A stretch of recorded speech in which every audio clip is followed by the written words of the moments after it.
Hello, everybody. So, no. All right, that's it. I know I brought donuts, but first of all, I am so excited to be campaigning and helping out Jennifer, who is part of this wave of remarkable candidates that we're seeing all across the country. You know, we're seeing a record number of women who are running. And Lord knows we need more women in charge. We're seeing veterans of Iraq and Afghanistan running. We are seeing people who didn't start off saying to themselves, I want to be a politician, but rather started off saying, I want to serve, or I believe deeply in something, and then are stepping into the arena. And I should also add that as a former state senator, I cannot imagine a better training to be an outstanding public servant than to be a state senator. So I hope everybody's going to be out there working really hard for Jennifer in the weeks to come. Second point is Tim's got it backwards when he says that I made a bet on Virginia.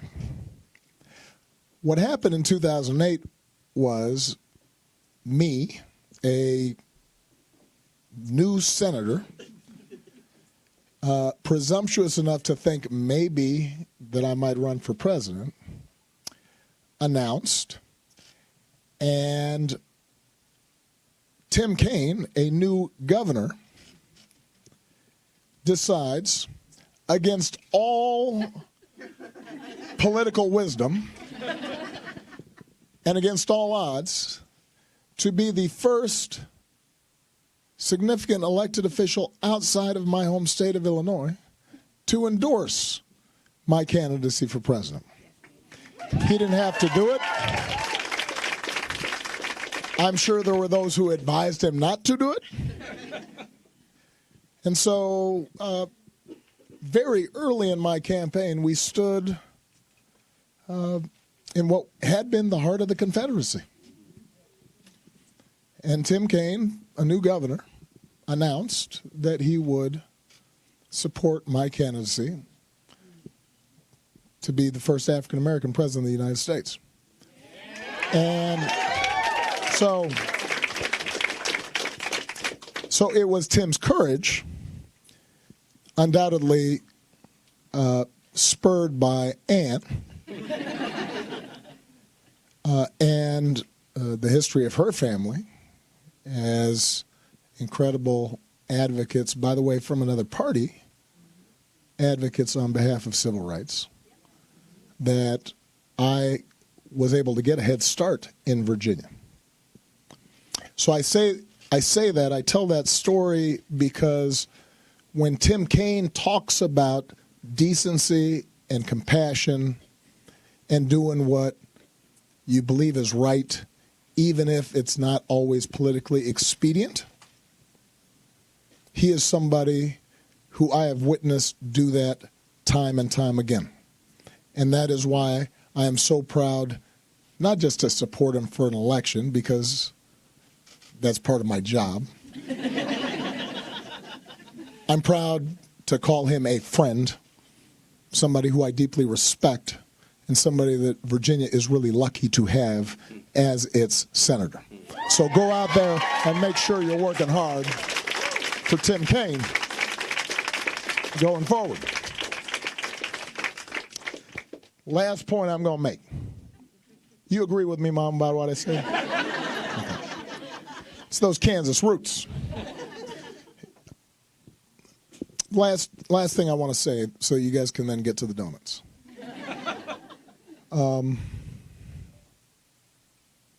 Part of the reason I wanted to come here was because I'm looking at all of you, and you remind me of me when I was your age. And I'll bet Tim would say the same thing. Yeah, absolutely. You know, when I got out of college, I'd been kind of a goof-off up until about my junior year. And for some reason, I then kind of looked around and I realized, you know what? I shouldn't just live my life for me. It seems like the people I respect live their lives for some larger purpose. I didn't know yet exactly what that purpose would be. I didn't know exactly what that path would be. But I knew that I had to stop thinking it was always just about me. I had to figure out, how do I hitch my wagon to something larger than myself? And so I got out of college and I'm looking around, and somehow I got this idea in my head that I'd be a community organizer, even though I didn't really know what that meant. But I knew I wanted to work in low-income neighborhoods, just like Tim decided he wanted to go and work in poor communities in Latin America. I think we were both compelled by this sense, you know, we've been given so much. We have such wonderful parents, and we have the benefits of this extraordinary education, and we've been born in this country in which folks of relatively modest means and obscurity can aspire to something bigger. We should use that to give back something. And so we were out there. I was out there, and half the time I didn't know what I was doing. And the people I was working with gave me probably more than I was able to give them.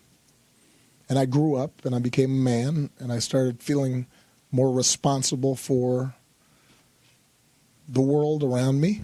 And whatever modest influence I had, I felt I had to use that to help a child get a better education, or help a poor family get better housing, or in some ways make this country a little bit more just and a little bit more generous and a little bit more kind and a little bit more tolerant, and make sure that the best animating spirit of this country showed itself in our public lives. And that is what I carried with me all the way through my years as a state senator. That's what I carried with me when I got to the U.S. Senate. That's what I decided I was going to put a bet on when I ran in 2008. And I remember that first race we had in Iowa was based on these young people who were coming from all different walks of life and were suddenly in farmland in Iowa, and some of them had grown up there, but some of them were coming from Brooklyn and L.A., and they were from all different backgrounds, and suddenly they're talking to farmers and trying to convince them to vote for this guy whose name nobody could pronounce.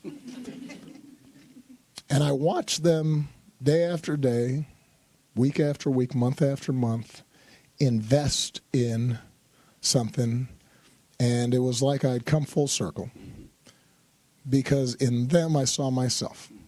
And in my campaign I saw what young people can do when they put their minds to it. And so the day before a campaign, or the day before an election, when I get a chance to see folks like you, young people who are showing for the first time what you can do with your voice, and then to have some people who are young at heart that you're joining up with, who are excited for the first time in a long time and are investing in, you know, making their country better. What's more inspiring than that? What's better than that? So, you know, Tim mentioned what's at stake in this election. Look, health care is on the ballot. Jennifer's talked about this. Health care, millions of people. You vote, you might save a life. That's pretty rare where that happens. You know, making sure working families get a fair shot. That's on the ballot. But most importantly, the character of this country is on the ballot. Who we are is on the ballot. What kind of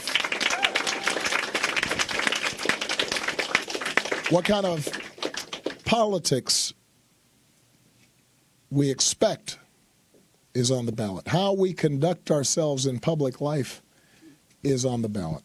How we treat other people is on the ballot. And the good news is that all across the country, what I'm seeing is this great awakening. People, I think, who had taken for granted that we had made certain strides, we had made certain progress, that, yeah, of course women are treated with respect. Of course we're not going to judge people based on their skin color, their last name. Of course we're going to expect basic decency and honesty and straight talk from folks in high office. Suddenly people woke up and said, oh, I guess we can't take this for granted. We've got to fight for this. We don't boo, vote. And in that great awakening, I feel hopeful. You guys make me feel hopeful. And I'll just close by saying this. I said this yesterday in some remarks I had back in Chicago, because it was 10 years ago yesterday that I won the presidency.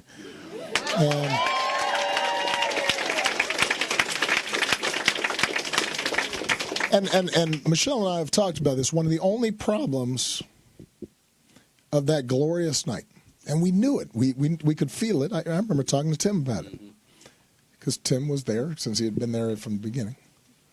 One of the only problems was we worried a little bit about expectations, because we despite the fact that I kept on saying, yes, we can, not yes, I can, there was a sense that, oh, okay, well, now, I mean, if this can happen, we're all good. And then it turned out, no, it's hard. There was pushback and backlash, and we were digging ourselves out of a big economic crisis that had been prompted by some of the same policies that we're now seeing this Congress pursue. And so we worried a little bit that maybe folks just kind of just let go and said, okay, he'll handle it. And then folks get disillusioned and they feel like, okay, everything didn't completely transform itself. So maybe hope's overrated, and now we've got to be mean and cynical, and maybe we just don't vote at all. And what I said yesterday was, look, just so you guys aren't confused, because I want you guys to be in this for the long haul. It's a long race making the world better. One election is not going to change everything. Just because Jennifer's in Congress or Tim's back in the Senate doesn't mean suddenly that there's no poverty in America. It doesn't mean that suddenly we're getting all the gun violence out of our schools or our places of worship. It doesn't mean that everybody who desperately needs a job is going to find one right away. It doesn't mean that suddenly climate change is solved. But what it does mean is things start getting better. And better is really important. Better is really good, because if you just get that one family health care,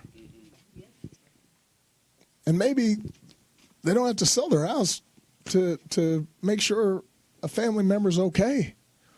You don't know what that might lead to. That family could do amazing things.